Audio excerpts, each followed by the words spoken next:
Warning, do not watch this video unless you want to become a flat earther. You say, yeah, right, but I guarantee you that you don't actually know what we believe. And if you let yourself watch to the end with an open mind, you'll find out that it's actually you that's been hanging on a belief system, on a religion as it relates to the globe.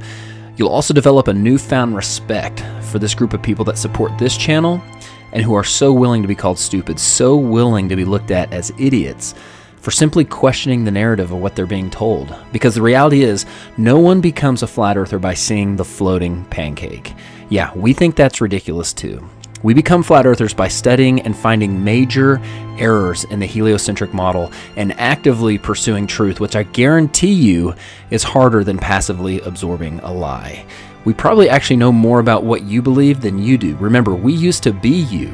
So trust me when I say that any objection that is currently or is about to arise in your mind, we've already dealt with ourselves.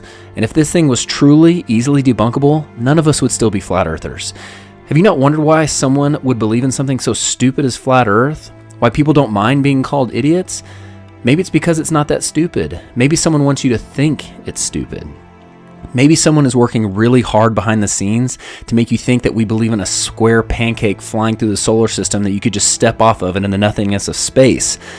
But again, I assure you, we think that's ridiculous too. Nor do we have anything to do with the Flat Earth Society. I've attended and spoken at conferences all over the US and Canada and met thousands of flat earthers, and not once, never have I met someone associated with the Flat Earth Society. That is an organization of half-truths and idiotic science, okay? We are simply people in search of truth who hold empirical, measurable, repeatable science as well as ancient accounts on a higher level than mere theoretical mathematics.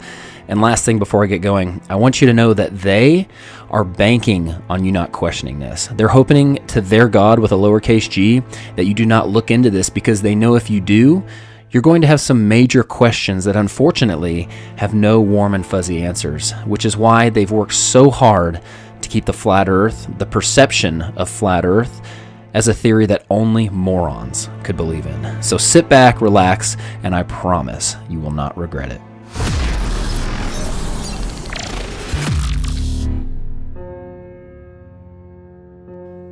As I mentioned earlier, it wasn't the words flat earth or the fact that the flat earth theory has all the answers, because it doesn't, and it certainly wasn't the social consequences that drew us in. But for most of us, it was the questioning of the globe model, which ultimately brought us to flat earth. So here's some questions that reveal some things that I didn't even realize I believed in by believing in the globe. Why is it that even though the Earth spins at 1,000 miles an hour at the equator, it goes around the sun at 66,000 miles per hour, which travels through the universe at 500,000 miles per hour, which is expanding at over 1 million miles per hour, are we able to take a picture of the sky on the same day every year and never see changes in the stars, even for thousands of years? Why does Elon Musk say, you can tell it's real because it looks so fake? That's because it does look fake. Look how the Earth glitches out in the background, but the car doesn't. And see how the Earth supposedly looks from the International Space Station, which is 240 miles up. However, this was taken from only 170 miles. Do you see an issue here? It's just like the Red Bull space jump in the Mythbusters episode that used downward-facing fisheye lenses to create massive amounts of curvature. But the non-fisheye lenses from the capsule and the cockpit show flat horizons, which concur perfectly with weather balloon footage more than 20 miles up. Which, by the way, 20 miles high is roughly the size of the bulge that should be in the state of Kansas due to it being 413 miles wide. Here's what 20 miles up looks like. That would be a large bulge for something that is supposed to be flatter than a pancake. And by the way, Kansas is only the 9th flattest state in the US. How many pieces of flat land does it take to make a ball? Why, when we look at the stars in December, do we see the same stars that we see in June? We should be looking in two totally different directions. If ships sail over the curve of the Earth, why are we able to bring them back into view with high-powered lenses as if they merely sailed past the horizon of the eye's angular resolution? Why are we able to see things over long distances, which according to the formula for a ball with a circumference of 24,900 miles, should be thousands of feet below the curvature horizon? And now, with infrared technology, we are seeing things that should be miles below the horizon if we truly lived on a ball. If Eratosthenes proved the Earth was a ball thousands of years ago with an experiment using shadows, why do experts say that his results should actually be the same on a flat Earth with a smaller local sun? If the sun barely looks bigger than the other stars from Saturn, why is it able to completely light it up so that we can see it from Earth? And if something merely the size of the other stars can do that, why is the backside of Saturn not lit up by the billions of stars on the other side? And why are there dark sides to any objects in the solar system? If moonlight reflects the warm light of the sun, why is moonlight measurably cold? Why is it warmer in the shadows at night when it's the exact opposite of what we experience in the sunlight during the day? How is it possible that our positive atmosphere sticks to this ball right next to the negative vacuum of space without a barrier in between? How is it that people claim to see lights in the sky that are the International Space Station and other satellites when they do not have lights on them? And due to their supposed distance off the ground, the sun wouldn't have the ability to reflect light off them, let alone the fact that I do not believe you could see a satellite, something the size of a pickup truck, 250 miles away, even if it was lit by the sun. That's like saying you could see a vehicle in Oklahoma City while standing in Dallas. How is it we supposedly went to the moon 50 years ago, but now we can't leave low Earth That's orbit? the farthest that we can go. Why are the pictures of Earth from space described as composite images, using ground-based observations and Photoshop to fill in the gaps? Why was all the original moon footage and telemetry data destroyed?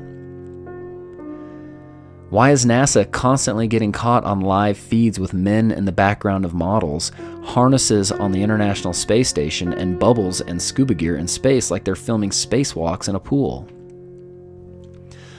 Why is YouTube hiding true flat Earth content and promoting the ridiculous false perception of the floating pancake? You're dealing with all these conspiracy theorists on your platform.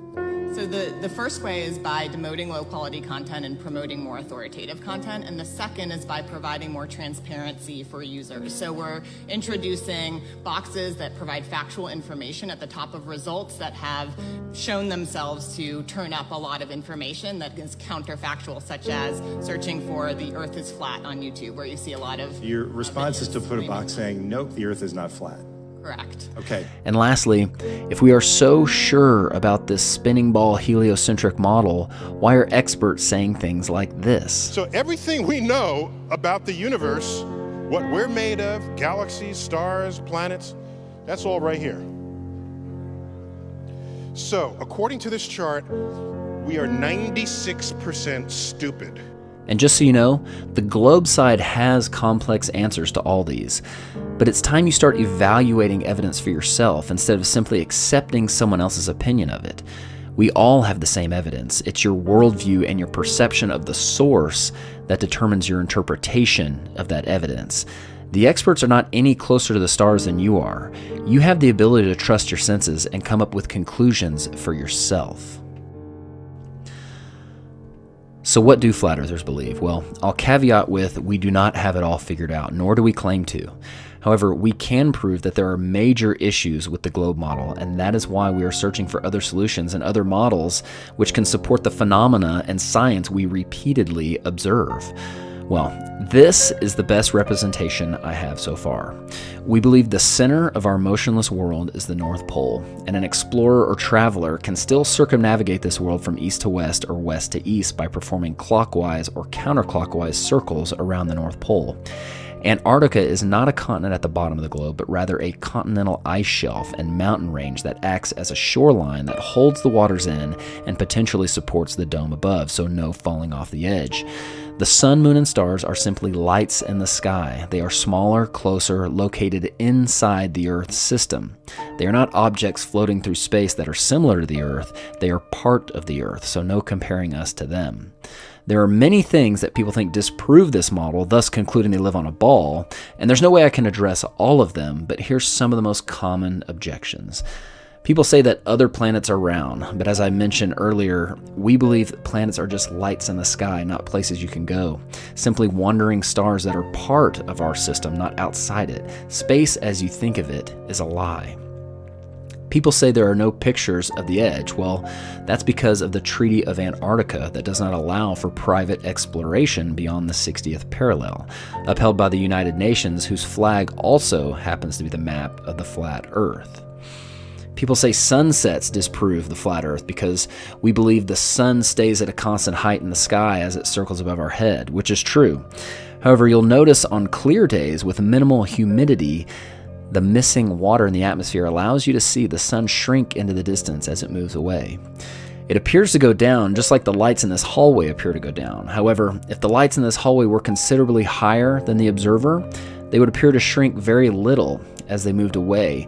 And if we were to create some atmospheric magnification, they could even appear to grow as they approach the horizon, just as the sun does on humid days.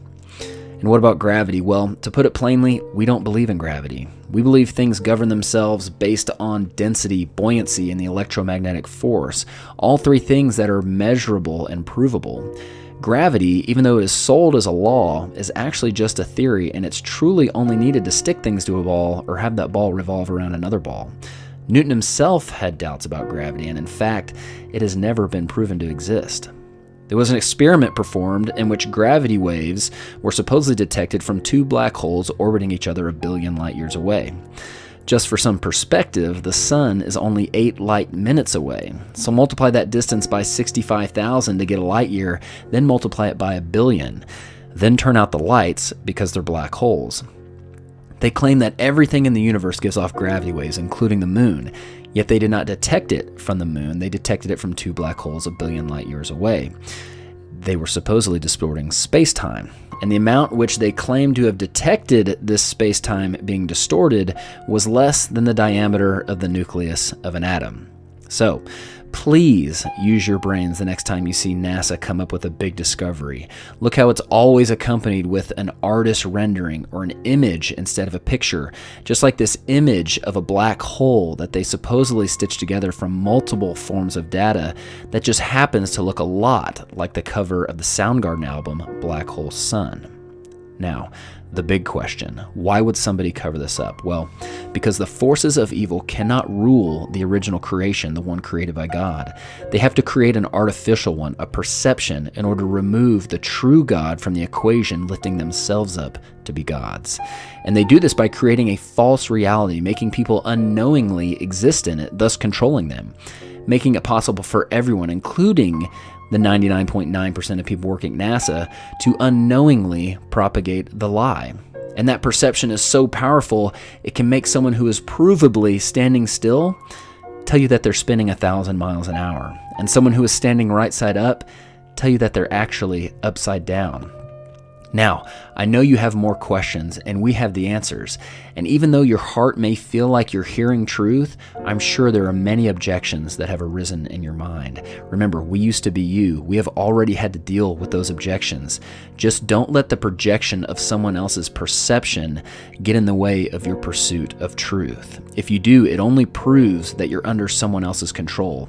I pray that you take this seriously because the stakes are high. Don't let anything get in the way of your pursuit of truth, because the truth will set you free. God bless. For more answers, subscribe to WOKETOWN, DITRH, the Flat Earth Podcast, or download the Flat Earth Sun, Moon, and Zodiac Clock app.